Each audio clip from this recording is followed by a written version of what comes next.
சரண் Krishna YouTube சேனலுக்கு உங்களை அன்புடன் வரவேற்கின்றேன்.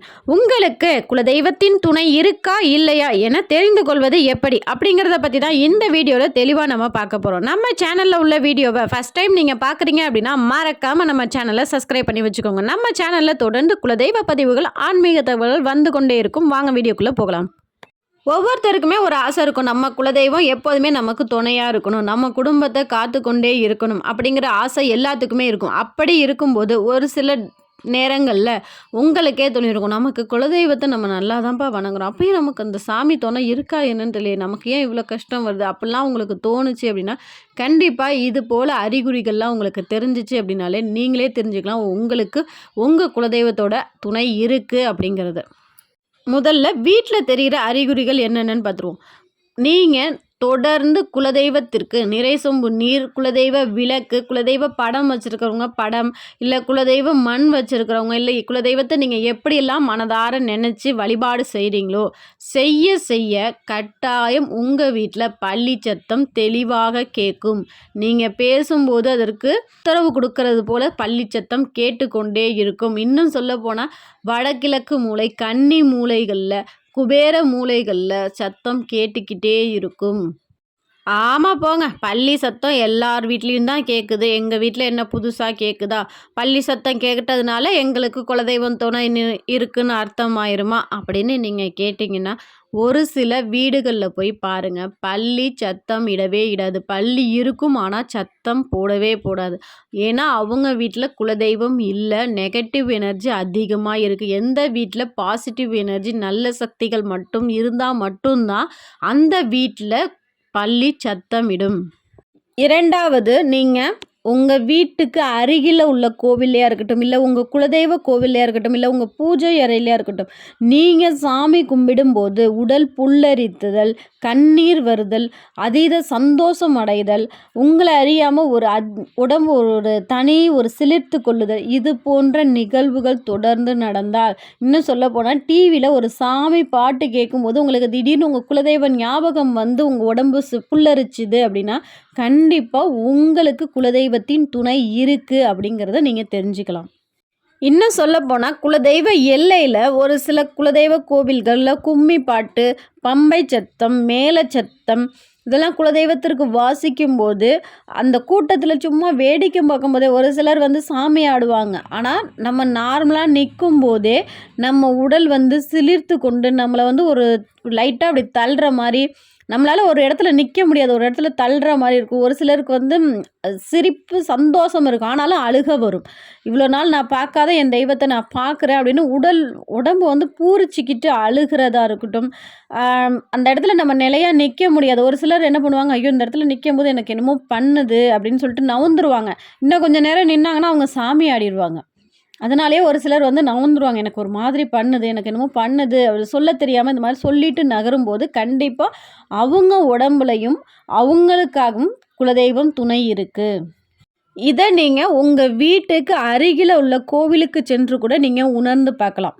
இது போல் நமக்கு இருக்கா அப்படிங்கிறத நீங்களே தெரிஞ்சுக்கோங்க. இப்போ வந்து வரக்கூடிய சித்ரா பௌர்ணமியில் இல்லை எல்லா கோவில்களையும் நல்ல விசேஷமாக இருக்கும். அந்த கோவில்களுக்கு போங்க, அங்கே உள்ள மேலச்சத்தம் சாமிக்கு வாசிக்கும் போது உங்களால் தெளிவாக நிற்க முடிகின்றதா, இல்லை உங்களுக்கு ஒரு மாதிரி இது நான் சொன்னது போன்ற உணர்வுகள் தோன்றுகின்றதா அப்படிங்கிறத எங்களோட கமெண்ட் செக்ஷனில் ஷேர் பண்ணிக்கோங்க. இது போன்ற அறிகுறிகள்லாம் உங்களுக்கு இருந்துச்சுனாலே நீங்களே தெரிஞ்சுக்கலாம், நமக்கு நம்ம குலதெய்வத்தின் அருள் இருக்கின்றது, குலதெய்வம் நமக்கு துணை நிற்கின்றது அப்படிங்கிறத நீங்கள் தெரிஞ்சுக்கோங்க. ஒரு சிலர் கமெண்ட்ஸில் கேட்குற விஷயம் பார்க்கும்போது நமக்கு ரொம்ப கஷ்டமாக இருக்குது. அது என்னென்னா, குலதெய்வ எல்லைக்கு போனாலே சண்டை வருது, குலதெய்வ கோவிலை நாங்கள் நல்லா கும்பிட்றோம் ஆனாலும் கஷ்டப்படுறோம். இந்த மாதிரி எண்ணங்களோடு நீங்கள் குலதெய்வத்தை வணங்குனீங்க அப்படின்னா கண்டிப்பாக உங்களுக்கு கஷ்டமும் சண்டைகள் தான் வரும்.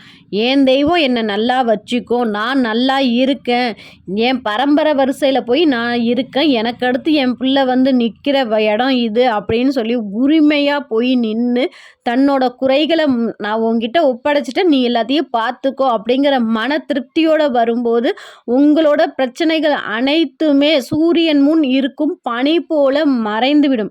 அதை விட்டுட்டு அந்த குலதெய்வ எல்லையில் இருக்கும்போது, ஐயோ நான் குலதெய்வத்தை வணங்குறேன், எனக்கு குலதெய்வம் அருள் இருக்கா என்னன்னு தெரியல, அங்கே பாரு அவங்க அப்படி செஞ்சுருக்காங்க, இவங்க இப்படி பண்ணுறாங்க, நம்ம இதெல்லாம் செய்யலையே, இதெல்லாம் செய்யாதனால நமக்கு நம்ம தெய்வம் நமக்கு வந்து அருள் கொடுக்காதோ அப்படிலாம் நினச்சி வணங்குனீங்கன்னா கண்டிப்பாக எந்த அருளுமே கிடைக்காது. அந்த குலதெய்வ எல்லையில் போய் நீங்கள் நிற்கும்போது நீங்கள் உங்கள் தாய்கிட்டேயோ இல்லை உங்கள் குலதெய்வம் ஆண் தெய்வம்னா உங்கள் தகப்பன்கிட்டேயோ போய் நிற்கிறீங்க. அவங்க உங்கள்கிட்ட ஏதாவது எதிர்பார்க்க போகிறாங்களா? கட்டாயம் இல்லை. நீங்கள் அவங்கக்கிட்ட உங்கள் மனசில் உள்ளதை ஒப்படைங்க. ஒப்படைச்சிட்டு எல்லாமே என் தெய்வம் பார்த்துக்கும், இனிமே எனக்கு எந்த கவலையும் இல்லை, நான் இனிமேல் நல்லா இருப்பேன் அப்படிங்கிற ஒரு எண்ணத்தோட மட்டும் நீங்கள் வாங்க.